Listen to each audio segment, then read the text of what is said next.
भारत की नस्लों को कैसे खराब और बर्बाद करना है, कोई मैकाले से सीखे, जो ब्रिटिश हुकूमत में शासन करने के लिए आया था। लॉर्ड मैकाले ने 1858 ईस्वी में जो शिक्षा प्रणाली भारत को दी, उससे भारत की नस्लें पूरी तरीके से बर्बाद होती चली जा रही हैं। ना ही उनको राष्ट्र की चिंता है, ना ही उनको देश की संस्कृति की चिंता है, ना ही अपने परिवार और समाज की चिंता है। वह ऐसा एक जहर दे के चला गया।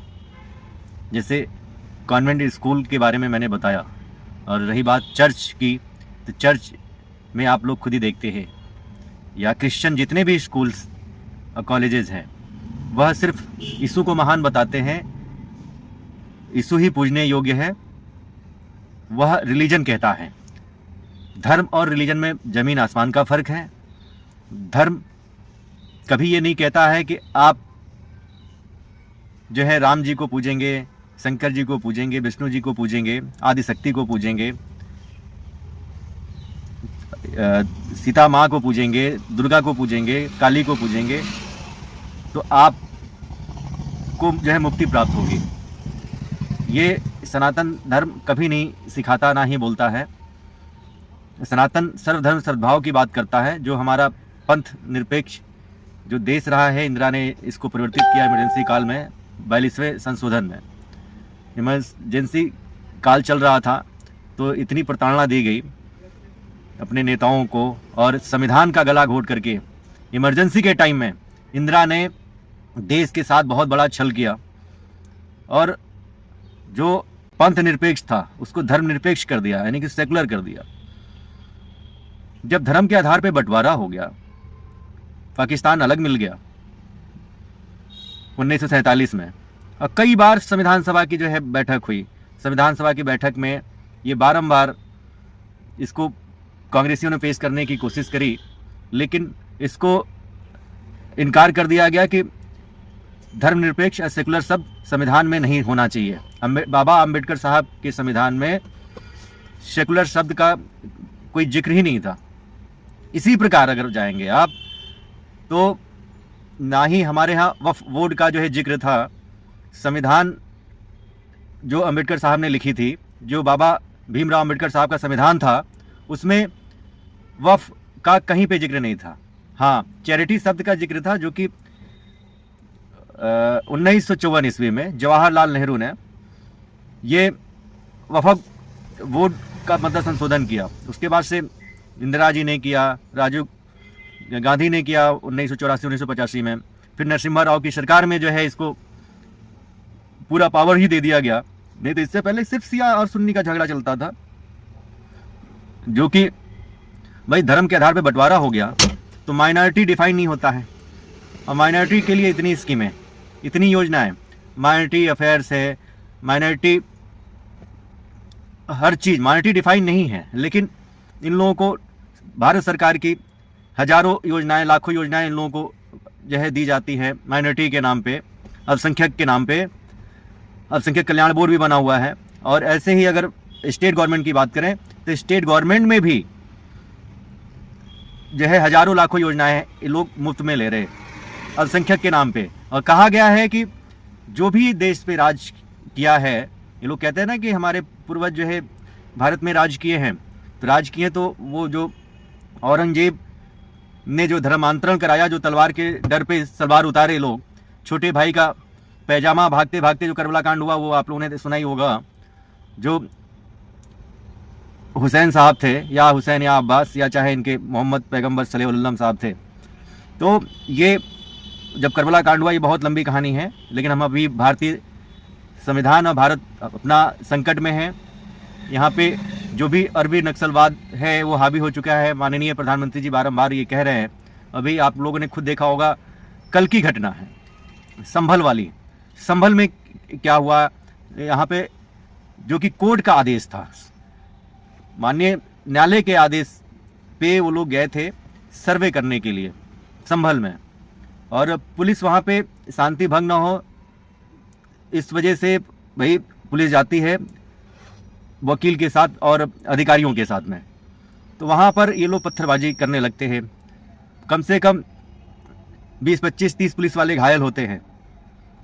और ये कोई हिंदू और मुस्लिम का वायलेंस नहीं था, वो लोग पुलिस वाले, यानी कि देश की जो प्रशासनिक संवैधानिक व्यवस्था है उस पर इन लोगों ने चोट किया, उस पर पत्थरबाजी करी। ये पत्थरबाजी का ये सिलसिला जो है ना, ये प्रयोग हो रहा है कि कैसे उकसाना है, कैसे दंगा फैलाना है। तो ये पुलिस वालों पे जो है पत्थरबाजी होती है, अपनी न्यायिक व्यवस्था, प्रशासनिक व्यवस्था पे जो है हमला होता है। पुलिस उसका प्रतिकार करती है, जिसमें 2-3 लोगों की मौत भी होती है। तो ये आतंकवाद को हमारी सरकारें भी नहीं समझ पा रही हैं और राजनीतिक रोटियां लगातार सेकी जा रही हैं और ये धीरे धीरे देश में दीमक की तरफ फैलते जा रहे हैं और देश को गजवा हिंद बनाने की राह पे चल रहे हैं। और ऐसे ही रहा तो जैसे घुसपैठ हो रहा है, हमने बताए थे ना 3 रीजन्स कि पहला होता है रिप्रोडक्शन, दूसरा होता है कन्वर्जन, तीसरा होता है माइग्रेशन। तो ये लोग कन्वर्जन में ये लोग धर्मांतरण तो करा ही रहे हैं, साथ में घुसपैठ भी बहुत बड़ा मुद्दा है। जितने भी हमारे भारत की लगती हुई सीमाएं हैं, 300 की 300 तहसीलें, बॉर्डर की वहाँ की डेमोक्रेसी बदल चुकी है। तो ये जैसे बांग्लादेश का बॉर्डर हो गया, आसाम का बॉर्डर हो गया, झारखंड का बॉर्डर हो गया, या नेपाल का बॉर्डर हो गया, पाकिस्तान का बॉर्डर हो गया, ये घुसपैठ लगातार होता चला जा रहा है। और यहाँ पर नेता अपनी वोट बैंक बढ़ाने के लिए, वोट बैंक की राजनीति के कारण इन घुसपैठियों को बढ़ावा दे रहे हैं। घुसपैठ निरंतर चल रहा है, बाकी धर्मांतरण तो हो ही रहा है। प्लस जब तक यूसीसी नहीं बनेगा, धर्मांतरण नियंत्रण कानून नहीं बनेगा या जनसंख्या नियंत्रण कानून नहीं बनेगा, तब तक रिप्रोडक्शन भी होता रहेगा, घुसपैठिए आते रहेंगे, जनसंख्या बढ़ती रहेगी। एक दिन ऐसा होगा कि हम लड़के ले लेंगे या हमारे लड़के ले लेंगे। अभी इन लोगों की तादाद देखा जाए कम है, लेकिन ये गांव स्तर पे भी डेमोक्रेसी बदल रही है, तहसील स्तर पे भी डेमोक्रेसी बदल रही है, जिले स्तर पे भी जो है डेमोक्रेसी बदल रही है। अगर स्टेट वाइज देखा जाए तो राज्य वाइज भी जो है डेमोक्रेसी बदल रही है। अगर पूरे संपूर्ण भारत की बात करी जाए तो भारत की डेमोक्रेसी बदल रही है। तो ये जो संभल वाला जो कांड हुआ, ये एक प्रयोग हो रहा है। चाहे दिल्ली में शाहीन बाग वाला जो कांड हुआ था 2019 में, वो भी एक प्रयोग ही था। और ऐसे आए दिन जो कांड हो रहे हैं, अभी बहराइच वाला जो केस हुआ था, गोपाल मिश्रा वाला, ये भी सब प्रयोग है कि हम लोग शोभा यात्रा निकालेंगे, पत्थरबाजी होगी। तो पत्थरबाजी का ये सिलसिला लगातार चलता जा रहा है, प्रचलन में आ गया। पहले जम्मू कश्मीर में हुआ करता था, पूरे भारत में ये दीमक फैल चुका है। तो ऐसे माइग्रेशन में होता है कि ये दहशत में लेके आते हैं, तलवार के डर पे सलवार उतरना है। अब तो ये चल गया है ना, सरतन से जुदा, सरतन से जुदा, गुस्ताखे नबी की ये की सजा, सरतन से जुदा, सरतन से जुदा। ये माइग्रेशन डरा धमका करके कन्वर्जन लगातार होता चला जा रहा है। तो ये 3 स्टेज पे धर्मांतरण हो गया, कन्वर्जन या रिप्रोडक्शन हो गया, 4 बीबी 40 बच्चे। जब ये औरतों को ये लोग खेती समझते हैं और कहते हैं कि मैं अपने पैगंबर मोहम्मद सल्लल्लाहु अलैहि वसल्लम साहब के मार्ग पे, रास्ते पे चल रहा हूँ और उन्हीं के विचारधाराओं को लेकर के हम लोग को पूरा वर्ल्ड में, विश्व में ये झंडा और इस्लाम का जो है फतवा लहराना है। तो ऐसी क्रूर मानसिकता, उसने जो है अपनी 6 साल की बिटिया से शादी करी। और होता ये है ना कि साइंटिफिक रीजन होता है, और साइंटिफिक रीजन में भाई जब आता है पीरियड, जब बच्ची मैच्योर होती है, पीरियड आता है, तब वो लोग संभोग करते हैं। तो वो अपनी बिटिया से शादी किया, संभोग किया, जनरेशन को आगे बढ़ाने के लिए बच्चा पैदा हो। अब यही सब अपने बच्चियों के साथ में कर रहे हैं, मासूम बच्चियों को के साथ में कर रहे हैं, जो कि भारत की बच्चियां हैं, सनातन धर्म की बच्चियां हैं, उनका कन्वर्जन हो रहा है बड़ा तेजी से। और ये इसके लिए बाहर से बेकायदा फंडिंग आती है, जो कि कांग्रेस की सरकार में विदेशी चंदा कानून बना था, तो उसके तहत खाड़ी देशों से फंडिंग आती है, 57 मुल्कों से, जिहाद के लिए, लब जिहाद के लिए, थुक जिहाद के लिए, मुंह जिहाद के लिए, वोट जिहाद के लिए। और मदरसे में इसकी बेकायदा ट्रेनिंग चल रही है भाई। इसकी विस्तृत चर्चा एक एक सब्जेक्ट पे होगी, लेकिन कहने का मतलब ये है कि ऐसे ही क्रिश्चियनिटी को आगे बढ़ाने के लिए जो मैकाले शिक्षा पद्धति रही है, कॉन्वेंट स्कूल, कॉन्वेंट का मतलब होता है लावारिस, जो कि पहले लोग एंजॉय करते थे, अय्यासी करते थे, उससे जो बच्चे पैदा हो जाते थे उनको पढ़ाने लिखाने के लिए जो एक शिक्षण संस्थान खोले गए उसको बोला जाता है कॉन्वेंट स्कूल। और यहाँ भारत में भारतीय संस्कृति ऐसी है कि जो चूंकि मैकाले ने यह भी कहा था ना, उस समय मजबूरी थी, उस समय गुरुकुल शिक्षा को बंद किया। भाई देखा कि यहाँ के नस्लों को बर्बाद करना है तो हमें कुछ ना कुछ करना पड़ेगा, क्योंकि यहाँ के लोगों में पहले संस्कार थे, संयुक्त परिवार एक साथ में रहता था, पर्दा था, रीति रिवाज था, तो इसको कैसे धूमिल किया जाए, कैसे इनको बर्बाद किया जाए, तो इसको लेकर के वो बड़ा चिंतित था और अपने पिताजी को जो है पत्र लिखा कि भारत की नस्लें मैं ऐसे बर्बाद करूंगा कि अपने माँ बाप को गाली देंगे, और जो मैंने अभी बताया कि उन्हीं की नौकरी लगेगी जो कॉन्वेंट से पढ़ के आएगा। तो लोग अपने बच्चों को कॉन्वेंट में पढ़ाने लगे, क्योंकि पहला कॉन्वेंट स्कूल खुला था कलकत्ता में, लेकिन वहाँ पे सक्सेस नहीं हुआ। केरला में खुला, सक्सेस हो गया। ऐसे ऐसे जो है वो शिक्षा, भाई किसी भी देश में अगर राज करना है तो वहाँ के बच्चों की दिमाग पे या वहाँ के लोगों के दिमाग पे वार करेंगे, माइंड वॉश करेंगे, तो वहाँ की डेमोक्रेसी ऑटोमेटिक जो है बदल जाएगी। और वो ऐसे ही अंग्रेज़ों ने कानून बना करके शिक्षा प्रणाली दी, हर एक चीज़ दिया। अंग्रेज़ों ने तो अपना काम किया, मुगलों ने अपना काम किया, माइग्रेशन डराया, धमकाया, धर्मांतरण कराया, वो लोग अपनी बीबी लेके आए नहीं थे। लेकिन यहाँ पर कांग्रेस ने जो पाप किए, कांग्रेसियों के अगर पाप किया जाए तो जो अंग्रेज नहीं कर पाए, मुगल नहीं कर पाया, उससे 1000 गुना ज़्यादा महापाप इन लोगों ने किया और देश को पूरी तरीके से लूटा, खोखला कर दिया, भ्रष्टाचार भी किया और सेकुलरिज्म शब्द दे दिया। मतलब 76 में संविधान का जीता जागता उदाहरण है कि गला घोट दिया गया। सारे पत्रकार, सारे बुद्धिजीवी, लेखक, वकील, नेता, मंत्री, विपक्ष, पक्ष, सबको जो है जेल में ठुसवा दिया गया। सारे विपक्षियों को, पक्ष को नहीं, विपक्ष को। तो संविधान का सीधे सीधे जो है गला घोट दिया गया। ऐसे ही माइनॉरिटी कमीशन जो आई, अल्पसंख्यक आयोग, यानी कि ये आर्टिकल 29, आर्टिकल 30 ये 2012 में इन लोगों ने जो है महापाप किया। ऐसे 50 से अधिक महापाप इन लोगों ने किया। तो ये देश की जो डेमोक्रेसी बदल रही है, इसको सोचनीय विषय है। और सोमवार से ही शीतकालीन सत्र स्टार्ट होने जा रहा है। इसमें हमारे माननीय देश के यशस्वी प्रधानमंत्री, माननीय प्रधानमंत्री मोदी जी, या जो है इसमें बात करी जाए तो देश के यशस्वी गृह मंत्री अमित शाह जी और किरण रिजिजू साहब, हमारे मंत्री साहब, या जितने भी बड़े बड़े लीडर्स हैं या हमारे जो भी कानून मेकर्स हैं, कानून में बदलाव होने जा रहा है। एक देश एक चुनाव की बात हो रही है, यानी कि 1 नेशन 1 इलेक्शन की बात हो रही है। कैबिनेट से मंजूरी मिल चुकी है।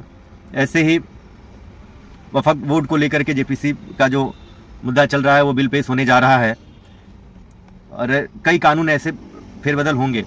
लेकिन इसमें आपको अगर कुछ करना है, अपने देश को बचाना है, अपनी बेटियों को बचाना है, हिंदू राष्ट्र बनाना है, राम राज लाना है, तो सर्वप्रथम आपको इसमें जो पुलिस रिफॉर्म है, आपने किया तो था पिछले सत्र में, आपने किया है कि जो आईपीसी थी उसको बीएनएस में कन्वर्ट कर दिया है।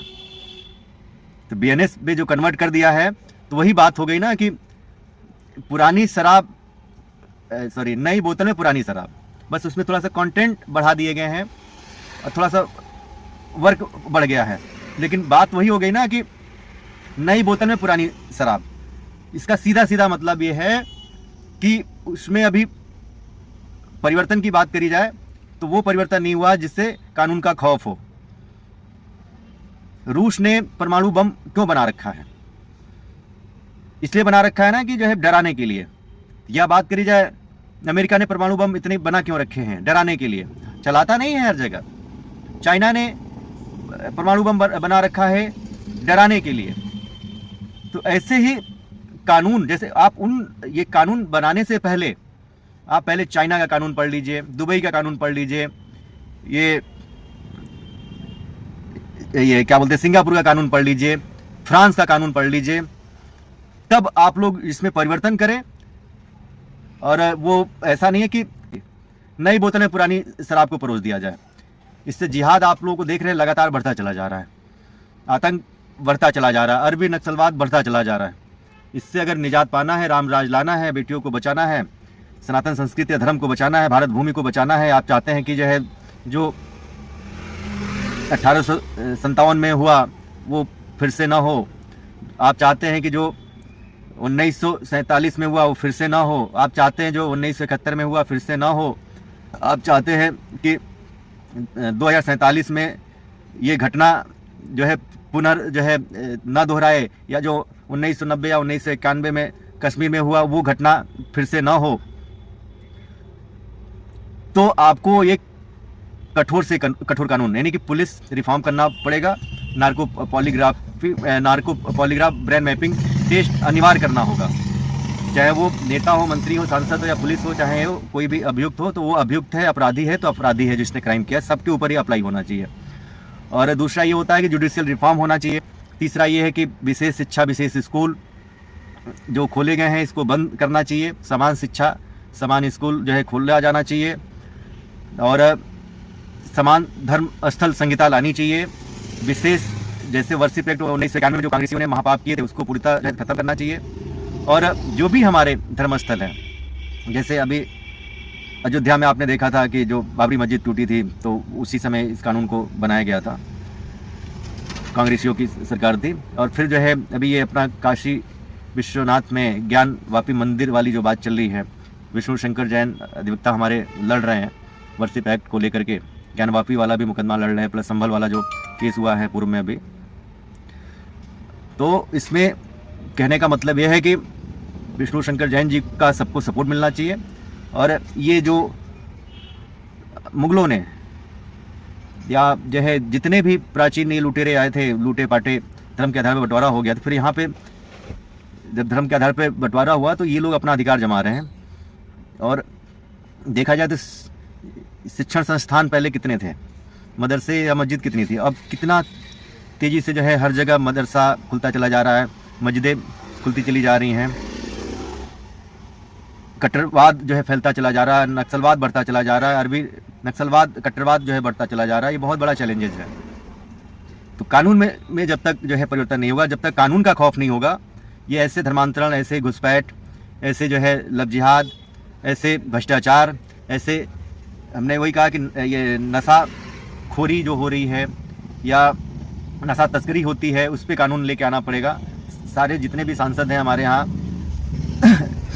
788 सांसद हैं, सबको राइट्स है। अनुच्छेद 47 कहता है कि आप नशाबंदी, नशा मुक्ति पे कानून ला सकते हैं। आप लोग संविधान में शपथ लेते हैं, तो ये आप लोगों को संविधान की रक्षा करना आप लोगों का राइट बनता है। तो वो कल से जो है ये सत्र स्टार्ट होने जा रहा है, शीतकालीन सत्र, विंटर सेशन 2024। तो उसमें आप लोग ऐसे मुद्दे ला सकते हैं, या जैसे धर्मांतरण नियंत्रण कानून ला सकते हैं। उसमें ऐसा कानून लाइए जिसमें UAPA लगता हो, NSA लगता हो। भाई धर्मांतरण हो रहा है तो इसमें डेमोक्रेसी बदल रही है, तो राष्ट्रांतरण भी तो हो रहा है ना। डेमोक्रेसी बदल रही है तो हर जगह आप खुद देख रहे हैं कि भारत में टोटल 28 राज्य हैं। 9 राज्यों की डेमोक्रेसी पूरी तरह से बदल चुकी है 28 राज्यों में से।